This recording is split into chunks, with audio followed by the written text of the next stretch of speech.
Selamat datang kembali para novelers di channel Bacain Novel.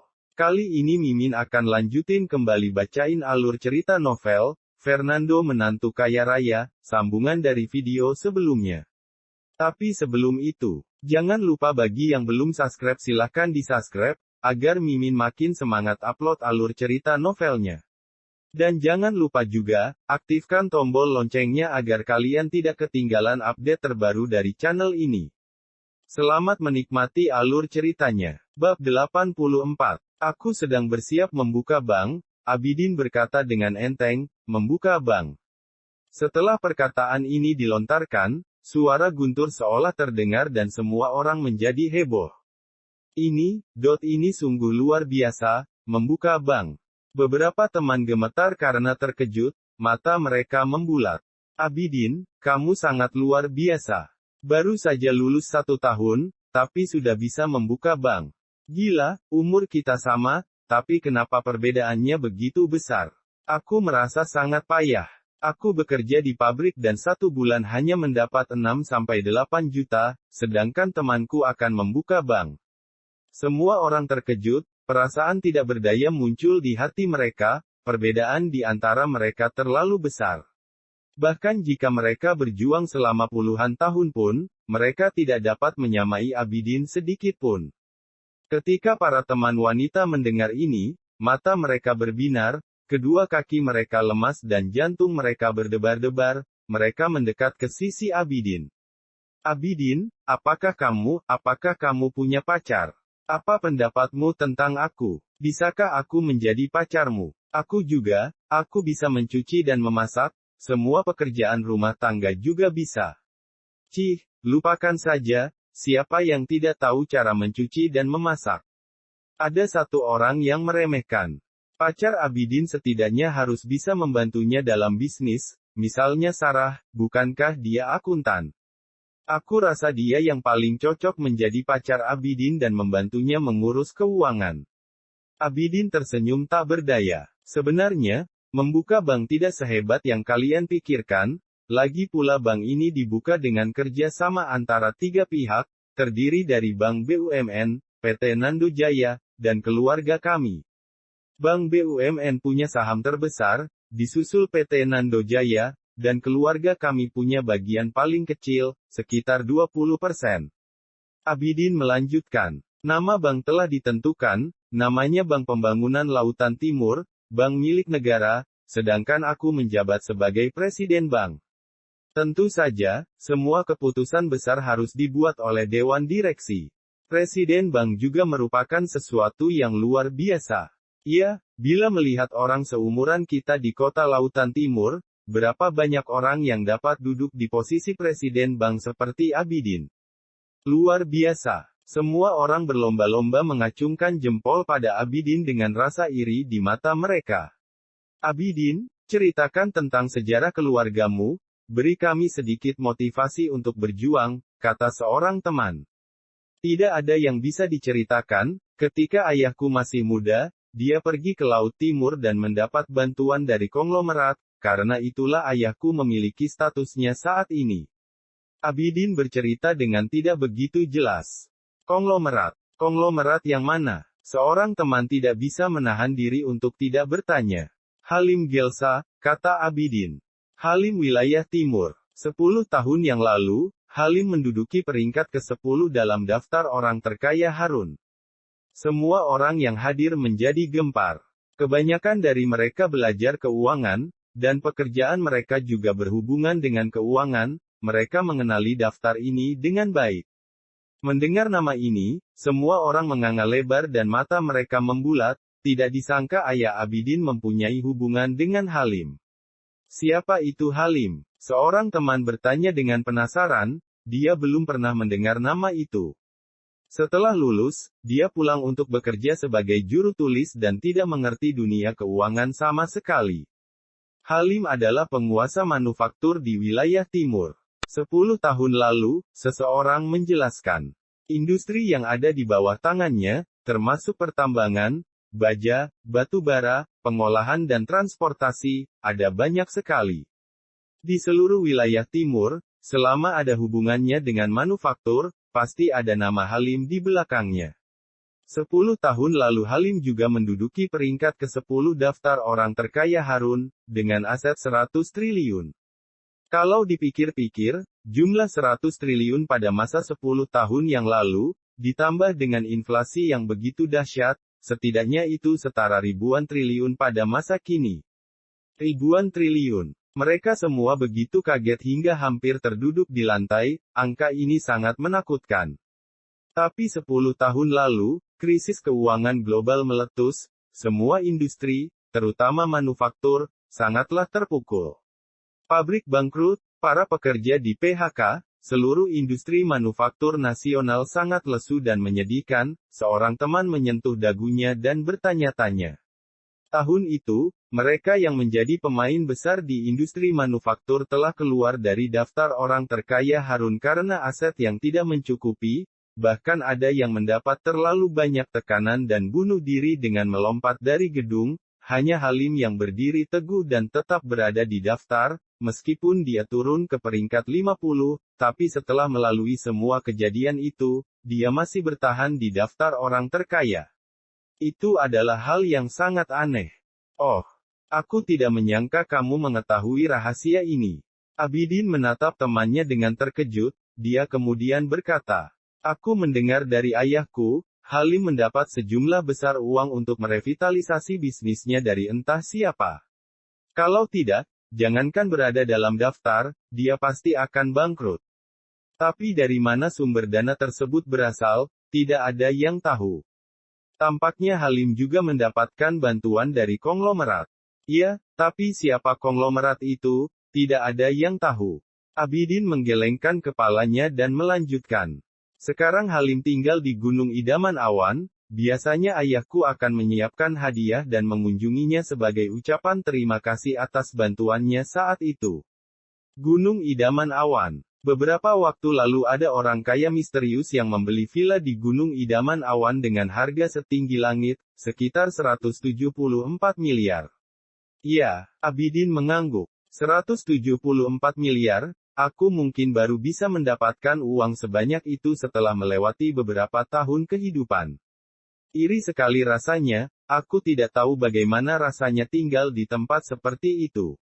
Semua teman sibuk membicarakannya. Hei, apa yang sedang kalian bicarakan? Sebuah suara terdengar. Komariah dan Fahmi masuk, diikuti oleh Fernando dan Sarah. Komariah, kamu sudah datang. Ayo duduk. Semua orang menyapa, seseorang melihat Sarah di belakang Komariah, matanya pun berbinar. Sarah juga sudah datang. Dewiku saat zaman kuliah akhirnya datang. Sudah setahun tidak bertemu tapi Sarah masih sangat cantik. Gawat, jantungku berdegup kencang. Tunggu sebentar. Seseorang memandang Fernando yang ada di samping Sarah. Apakah dia suami Sarah? Tiba-tiba, Fernando merasakan banyak mata menatap terpaku ke arahnya. Mereka melihat dari atas ke bawah dengan sikap permusuhan dan kewaspadaan. Kebanyakan dari mereka adalah laki-laki. Abidin juga fokus pada Fernando. Matanya tampak dingin, tetapi dia tidak terburu-buru berbicara. Melihat Fernando mengenakan pakaian biasa, memakai kaos, celana jeans, dan sepatu kanvas di kakinya, tidak diragukan lagi terdapat penghinaan di mata orang-orang ini. Benar-benar sangat disayangkan. Dewiku saat zaman kuliah, kenapa kamu menikah dengan seorang yang tidak berguna? Lebih baik menikah denganku, gajiku sebulan 6-8 juta, meski di pabrik, tapi pekerjaanku tetap stabil. Seseorang sedang berbisik. Karena ini pertemuan pertama, semua orang tidak mengutarakan suara hati mereka. Fernando tampak acuh tak acuh, dia mencari tempat untuk duduk dan Sarah duduk di sebelahnya. Setelah duduk, Fernando langsung mengambil sendok dan mulai makan tanpa mengangkat kepalanya. Hah, orang ini, dia mungkin belum pernah makan makanan enak.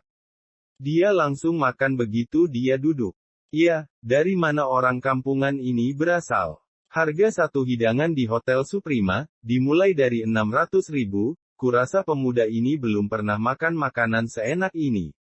Lihat bagaimana caranya dia makan dengan rakus, sangat memalukan. Abidin bahkan belum bilang apa-apa, dia langsung makan, sama sekali tidak sopan. Mengapa Sarah menikah dengan orang seperti itu? Dia reinkarnasi hantu busung lapar. Semua orang memandang Fernando dengan penghinaan di mata mereka, Fernando menjadi buah bibir. Bab 85. Karena semua orang sudah sampai, mari kita mulai makan. Abidin menyipitkan mata pada Fernando dengan tatapan jijik. Ketika Abidin berbicara, semua orang mengangkat sendok mereka. Hei Komariah, ini kunci mobilmu, kan? Seorang wanita menyadari, di depan Komariah tergeletak sebuah kunci mobil. Di depan Fahmi juga tergeletak satu kunci. Pada kedua kunci mobil tersebut terdapat logo banteng emas Lamborghini yang sangat mencolok. Ya benar, Komariah mengangguk, kebanggaan muncul di matanya. Ini adalah mobil pasangan, keduanya berwarna merah, mobilku ini adalah hadiah dari Fahmi. Aku iri sekali. Kalau saja aku punya pacar seperti itu. Omong-omong, Sarah, setelah lulus 1 tahun, apakah kamu sudah membeli mobil? Seorang laki-laki memandang Sarah. Belum. Sarah menggelengkan kepalanya. Aku tahu itu. Laki-laki tersebut tersenyum dan memandang Fernando, terdapat pandangan menghina di matanya. Bagaimana kamu bisa membeli mobil jika kamu menikah dengan laki-laki seperti itu, perlu menafkahi dia pula. Aku tidak menyangka Dewiku melalui hari-hari yang sulit. Laki-laki itu bernama Samsul Yasmudi, dia salah seorang laki-laki yang pernah mengejar Sarah sebelumnya. Aku memang belum membeli mobil, tetapi suamiku membelikan mobil untukku, kata Sarah ringan. Oh, Samsul tercengang. Masa suamimu bisa membeli mobil untukmu? Apakah mereknya Wuling atau Datsun yang harganya tidak sampai 100 juta? Begitu dia selesai mengatakan ini, semua orang menutup mulut mereka dan tertawa. Mungkin mereknya memang itu, jika bukan merek itu, dia pasti akan meletakkan kunci mobil di atas meja seperti Komariah, kata Samsul. Kunci mobil Wuling, jika taruh di meja, tentu akan sangat memalukan. Oh Sarah, nama belakang kita sama, saat itu jika kamu setuju untuk menerima dan menikahiku, aku tidak akan membiarkanmu duduk di mobil Wuling. Mobil bui kecilku, meskipun tidak terlalu mewah, tapi bernilai ratusan juta. Setelah berbicara, Samsul mengeluarkan kunci mobil dan menggoyangnya di depan Sarah. Samsul, kamu benar-benar menyimpulkan secara sepihak, jika aku tidak meletakkan kunci mobil di atas meja, apakah itu berarti mobilku adalah Wuling? Sarah memandang Samsul seperti memandang orang bodoh. Setelah berbicara, Sarah mengeluarkan kunci Mercedes-Benz dan meletakkannya di atas meja. Benz. Melihat logo mobil, ekspresi Samsul sedikit berubah, dia tidak menyangka Sarah akan mengendarai mobil sebagus itu. Maaf Samsul, kamu mengendarai Buick dengan harga ratusan juta, tapi suamiku membelikanku Mercedes-Benz seharga lebih dari 1,2 miliar. Ini adalah perbedaan antara kamu dan suamiku, dewimu masih menjadi dewimu. Sarah berkata dengan dingin sambil mengejek. Aku menikahimu. Mimpi saja. Wajah Samsul tiba-tiba menjadi malu, ini namanya mempermalukan dirinya di hadapan teman-teman. Siapa tahu kamu menyewa mobil? Samsul berkata tidak jelas. Aku mendengar akhir-akhir ini Sarah dipromosikan dan telah menjadi kepala penanggung jawab proyek pengembangan daerah miskin, itu adalah proyek besar bernilai triliunan. Seorang teman wanita bicara dengan nada yang aneh. Untuk menjaga martabat kepala penanggung jawab, perusahaan pasti mengakomodasinya dengan mobil. Mercedes-Benz tersebut kemungkinan besar adalah akomodasi dari perusahaan. Sarah, bisa-bisanya kamu mengatakan bahwa suamimu yang membelinya, benar-benar tukang mencari muka. Kenapa kamu repot-repot menjaga martabat suamimu yang tidak berguna itu? Mendengar ini, Sarah sangat marah, temannya ini memikirkan segala cara untuk mengejeknya dan Fernando. Sudah, jangan dibahas lagi. Abidin mengerutkan kening dan menggebrak meja. Semuanya, perhatikan kata-kata kalian. Meskipun Sarah sudah menikah, tapi aku masih mencintainya. Jika kalian kasar padanya, jangan salahkan jika aku bersikap kasar pada kalian. Ketika Abidin berbicara, orang-orang tersebut segera tenang. Saat ini, Fernando masih tenggelam dalam makanannya dan mengabaikan orang-orang ini. Fernando sangat tidak jantan, Sarah menjadi sasaran seperti ini, dia malah tidak mengucapkan sepatah kata pun. Benar-benar lemah, tidak berguna, pengecut. Iya, jika istriku menjadi sasaran seperti ini, aku akan langsung membantunya. Kalian lihat cara dia makan, sangat rakus, seperti hantu kelaparan. Mungkin dia belum pernah ke restoran sebagus ini. Tahunya makan saja. Lihat Abidin, dia sangat menjaga Sarah. Mereka berdua barulah pasangan yang sempurna. Beberapa mata memandang Fernando, tiba-tiba tampak penghinaan di mata mereka. Oh, ramai sekali. Tiba-tiba, terdengar suara dari luar ruangan. Seorang laki-laki masuk. Laki-laki itu berwajah tampan, memakai jas, dan di balik jas itu terlihat badannya yang berotot, auranya tidak biasa, aura tersebut akan membuat semua wanita di segala usia terpesona. Itu adalah Eddie. Eddie, mau apa kamu datang? Komariah menatap Eddie dengan sedikit kesal. Eddie adalah saingan Abidin di universitas. Kenapa? Apa aku tidak boleh datang ke sini? Eddie tertawa. Meskipun tidak satu kelas, tapi kita semua saling mengenal, tidak bisakah kita saling bernostalgia? Omong-omong, Abidin, aku sudah tidak suka lagi pada Sarah, jadi tolong jangan perlakukan aku sebagai saingan cintamu sekarang. Tidak menyukainya lagi, benarkah? Abidin berkata dengan penuh kecurigaan. Saat di universitas dulu kamu telah mengejarnya selama 4 tahun, sekarang kamu tidak menyukainya begitu saja. Tentu saja, ada begitu banyak wanita cantik di dunia, mengapa aku harus terpaku pada satu wanita? Selain itu, ketika dia menikahi orang tidak berguna ini, Sarah sudah bukan dewiku lagi. Eddie berkata serius. Kalau begitu, kamu bisa duduk dan makan. Kekesalan di mata Abidin langsung menghilang. Eddie juga tidak sungkan-sungkan, dia duduk di meja untuk makan sambil berkata. Omong-omong, aku lupa mengatakannya, suami Sarah yang tidak berguna itu berkata bahwa dia telah membeli rumah. Ketika waktunya tiba, kita sebagai teman sekelas, harus memberikan hadiah uang. Membeli rumah. Abidin memandang Fernando dengan penghinaan di matanya. Eddie, kamu lucu sekali, orang seperti dia mana bisa membeli rumah? Sulit untuk mengatakannya, Eddie makan dan berkata sambil tersenyum. Meskipun harga rumah sekarang mahal, harga rumah di pinggiran kota tidak terlalu, selain itu, ada banyak rumah yang belum selesai, rumah bekas, rumah bobrok yang hanya dengan beberapa puluh juta saja sudah bisa dibeli. Sarah, suamimu tidak akan membelikan rumah seperti itu, kan? Seorang teman sekelas membuka matanya lebar-lebar. Rumah seperti itu, apakah bisa ditinggali? Mungkin kamu baru tinggal 2 atau 3 hari, bangunan itu runtuh dan nyawamu ikut hilang. Iya, tinggal. Selama ada aku, seumur hidupnya Sarah tidak akan pernah tinggal di rumah seperti itu. Abidin berkata, matanya tertuju pada Fernando. Namamu Fernando, kamu adalah suami Sarah kan? Malam itu aku membagikan angpau di grup untuk memanggilmu, tapi kamu tidak muncul, benar-benar tidak berguna. Fernando mengabaikannya dan masih terus makan, di depannya ada tumpukan tulang. Masih saja makan. Reinkarnasi hantu busung lapar. Semua orang memandang Fernando dengan jijik. Bisa-bisanya Sarah menikah dengan laki-laki tidak berguna semacam ini, sebenarnya apa alasannya? Kemarahan muncul di mata Abidin. Wanita yang dicintainya, menikah dengan laki-laki yang tidak berguna.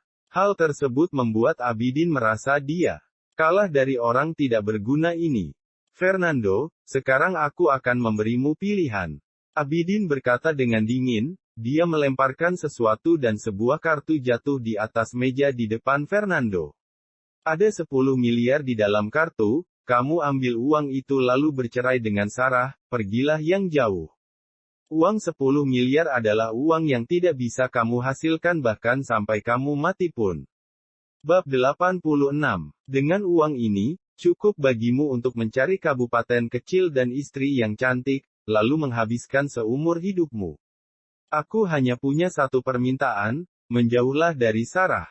Abidin menatap Fernando dengan tegas. Sekarang, asal kamu menganggukkan kepala, aku akan memberitahumu kode kartunya, 10 miliar akan menjadi milikmu. 10 miliar, itu bukan jumlah yang sedikit. Fernando yang tidak berguna ini pasti akan setuju. Semua orang memandang Fernando. Tetapi saat ini Fernando masih makan, di depannya, tulang sudah menjulang tinggi. Benar-benar hantu kelaparan yang bereinkarnasi, begitu masuk langsung makan, sampai sekarang masih saja makan. Aku mengagumi kesabarannya, istrinya dipojokkan dengan cara seperti ini tapi dia masih bisa makan. Iya, bahkan Abidin tahu cara melindung Sarah, sedangkan dia sebagai seorang suami, lupakan. Sarah tidak pandai menilai orang. Fernando, aku sedang bertanya padamu, dasar tidak berguna, cepat jawab pertanyaanku. Menyadari bahwa dia diabaikan, Abidin sangat marah dan suaranya meninggi. Ekspresi Fernando tetap tidak berubah, dia perlahan-lahan mengunyah bakso di mulutnya dan menelannya. Fernando merasakan aroma menyebar di lidahnya, dia kemudian berseru. Hidangan ini rasanya sangat enak. Fernando bersendawa, mengambil tisu, menyeka mulutnya, dan bertanya pada Sarah. Sayang, aku kenyang, bagaimana denganmu?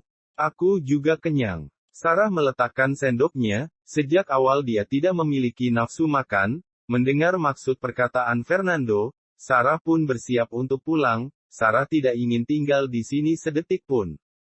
Baguslah kalau sudah kenyang. Fernando tersenyum sedikit dan mengambil kartu di atas meja. Mata semua orang menatap Fernando. Apakah dia menyetujui permintaan Abidin? 10 miliar, uang yang begitu banyak, Fernando pasti setuju. Iya, ini bukan uang yang sedikit. Fernando pasti setuju. Krak, terdengar suara benda patah, semua orang tercengang. Kartu itu dibagi menjadi dua oleh Fernando. Sekarang aku sudah kenyang, sudah waktunya melakukan yang seharusnya dilakukan. Fernando menyeringai, menunjukkan giginya yang putih, dan membuang kartu itu ke samping sambil mengamati orang-orang di meja. Tatapan itu bak harimau, seperti binatang buas yang mencari mangsa. Semua orang di meja gemetar, punggung mereka terasa dingin, mereka merasa seolah-olah sedang ditatap oleh sesuatu yang menakutkan. Orang tidak berguna ini, apa yang akan dia lakukan?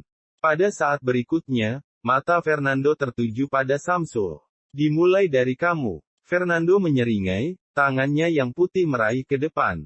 Bro, bahu Samsul dicengkeram erat-erat. Sakit. Wajah Samsul menjadi pucat, dia merasa tulang belikatnya patah, rasa sakitnya tak tertahankan. Dasar kamu sampah. Apa yang akan kamu lakukan? Samsul memandang Fernando, dia merasa sangat geram. Fernando tidak berbicara, dengan sekuat tenaga, Fernando melemparkan Samsul. Seluruh tubuh Samsul terlempar ke lantai dan menghantam dengan keras. Sakit sekali. Samsul merasa tulangnya hancur, ada rasa sakit yang hebat menjalar di seluruh tubuhnya. Fernando mengepalkan tinjunya dan memukul wajah Samsul, menghancurkannya. Dengan pukulan ini, darah berlumuran dari hidung, mata, mulut, dan telinga Samsul. Terdengar suara berderak, menandakan bahwa pangkal hidungnya telah patah. Seluruh wajahnya dipenuhi dengan darah yang mengalir dan menetes ke lantai. Dia memukul orang. Semua orang akhirnya bereaksi. Orang tidak berguna ini, memukul orang lain. Semua orang tercengang, mereka tidak menyangka Fernando tiba-tiba main tangan. Sayang, Sarah juga tercengang, dia mengira ketika Fernando bilang dia kenyang, itu artinya dia bermaksud untuk pulang, tidak disangka Fernando akan main tangan. Laki-laki tidak berguna, kamu berani memukulku. Ada darah mengalir dari mata Samsul, dia menatap Fernando dengan penuh kebencian. Tidak berguna. Fernando tersenyum dingin dan memukul bahu Samsul. Krak, pundak Samsul serasa patah.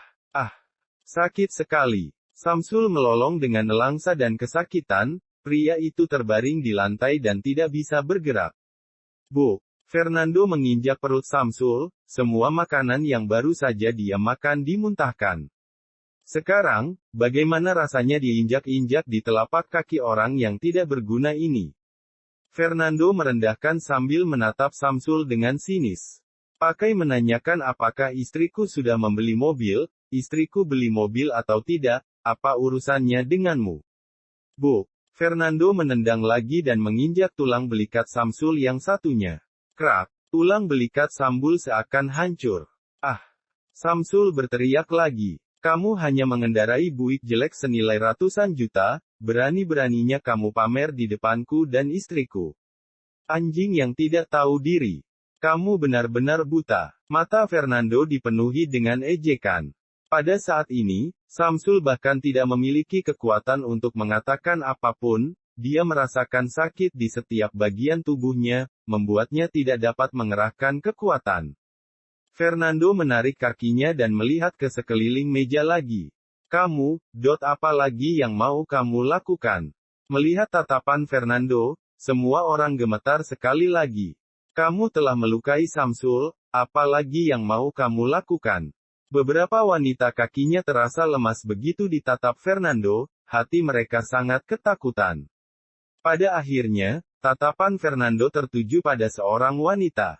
Aku tidak memukul wanita. Fernando berbicara tanpa ekspresi, tetapi dia mengambil botol bir di atas meja dan menuangkan bir ke dalam mangkuk yang telah dia pakai makan sampai bersih. Setelah menuangkan 3 botol bir, mangkuk itu akhirnya penuh. Meskipun aku tidak memukuli wanita, aku tidak bisa membiarkanmu menindas istriku. Fernando mengambil mangkuk dan menyiramkannya ke depan. Biur. Semangkuk penuh bir disiram ke wajah, rambut, dan pakaian wanita itu. Bir tersebut sudah tercampur dengan saus masakan, tampak jelas sehelai daun kubis menempel di wajah wanita itu. Pakai menyindir dengan bilang bahwa mobil istriku adalah mobil perusahaan. Sialan, jika kamu baru lulus setahun, apakah perusahaan akan memberimu Mercedes-Benz? Itu bodoh sekali. Sudah dewasa begini, tapi tidak tahu cara berbicara, percuma sekolah. Fernando berkata dengan dingin. Wanita itu sangat ketakutan sehingga dia terduduk di lantai sambil melolong dan menangis, wajahnya dipenuhi kesedihan. Kamu memukul wanita. Fernando, apakah kamu laki-laki? Fernando malas memedulikannya, matanya tertuju pada Abidin. Apa yang akan kamu lakukan? Abidin berdiri sambil menatap Fernando dengan waspada. Dasar sampah, aku beritahu kamu, aku punya uang, jika kau berani memukulku, aku akan membunuhmu.